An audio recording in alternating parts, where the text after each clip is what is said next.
Hey everybody, welcome back. This is Scandalous Bob. This is my first match. I got back on after taking a little break. So I pulled this one out of the archive. Want to run a little video for you. Some of my buddies were on.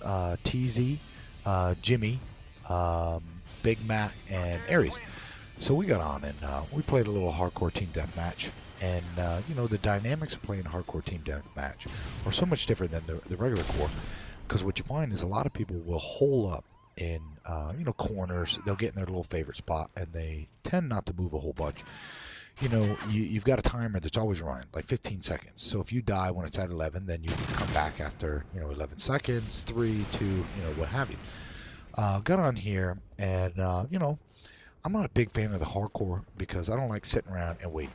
If you've watched any of my other videos, you know that I got to get up, I got to move, I got to run around, and sometimes it pays off on hardcore because you'll find those guys that tend to gravitate to those spots and they don't like to move from them.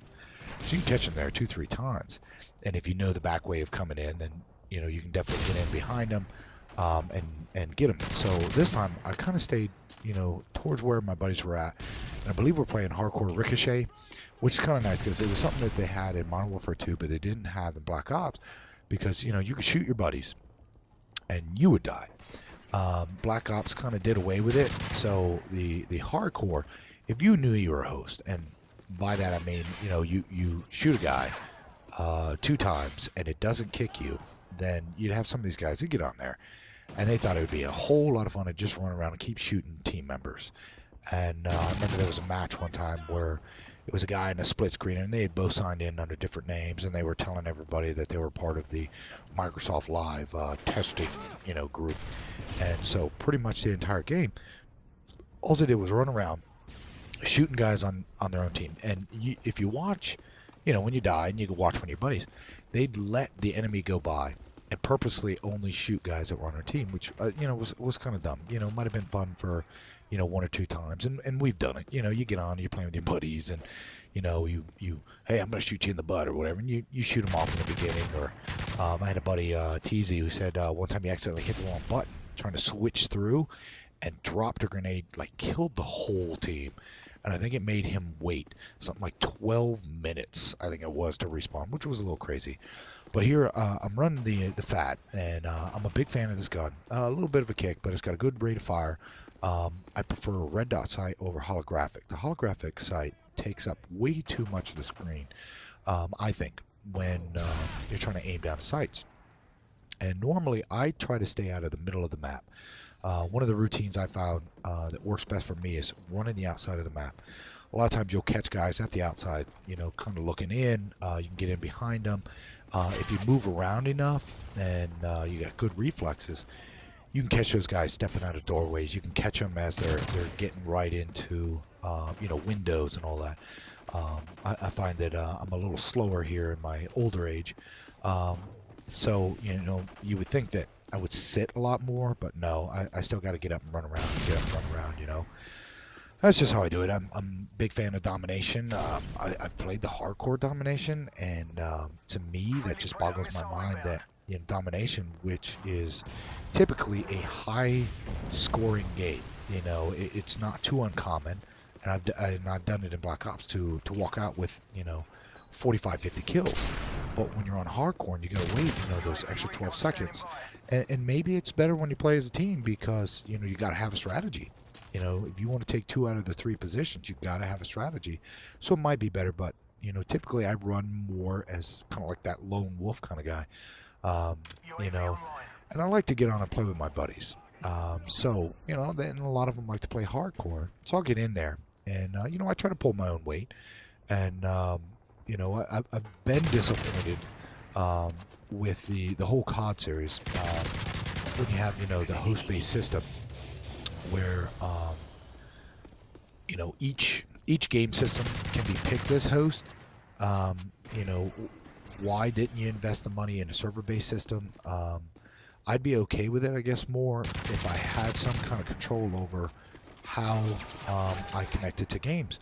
At least in Black Ops, you had the ability to say, I want to do local only or local by default. Now, once you get in, if somebody from, say Germany or England gets on and you're in the United States, they wind up getting picked as host, and you can always back out. But in this one, you're kind of at the mercy of their algorithms, which I'm still not aware of exactly how they do it. Are they running it off of your ping, which is not a good method, because you could have a fast ping and be out of like West Africa, but you got a dial-up connection, and you're not a very good host, and so everybody else suffers for that. So I know they got some new maps out, and I'm going to try to get on and play the maps. I thought one of the names was kind of funny. It's called Pizza.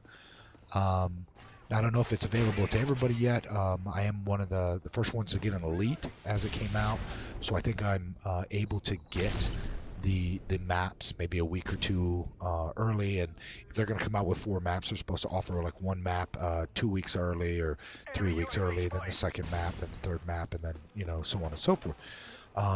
But I got some friends that prefer Modern Warfare 3 or the Call of Duty series over, say, Battlefield 3. There was a big kind of rivalry that one game maker made, the COD series, and one made the Modern Warfare series. And you had some that liked the COD series versus the Modern Warfare series. I played, Modern Warfare 2, I played Black Ops, and I played Modern Warfare 3. And I found that there's differences in each one, obviously. And there's things that I liked about Black Ops. There's things that I really liked that they put into Modern Warfare 3. But, hands down, when it comes to user interface, as far as picking your game and some of the gameplay, I see the similarities between the Modern Warfare 3 and the Battlefield 3. But I like the bullet drop. Definitely like the vehicles and being able to destroy a building.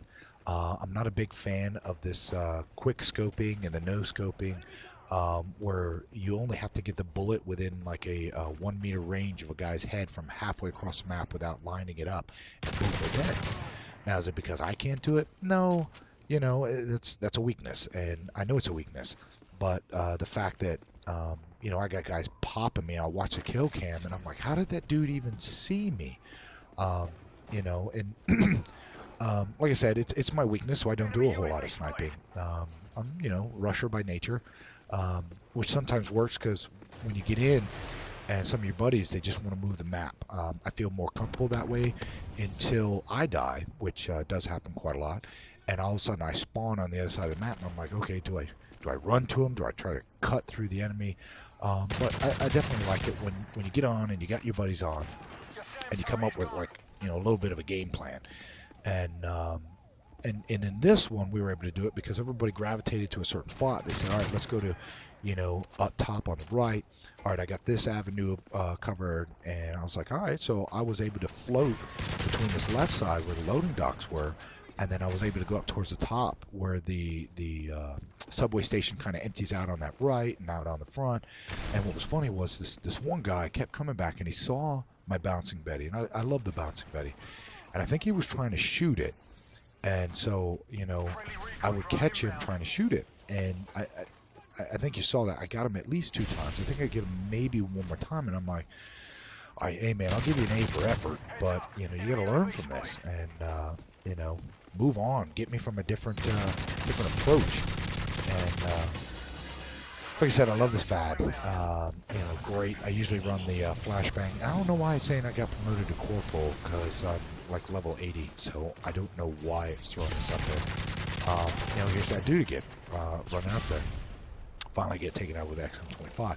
So, in the support strike package, my buddy's running, the recon drone there, and he's out tagging dudes. And, you tag a bunch of guys, and one of your teammates gets them, you get an assist. And if you're running the right,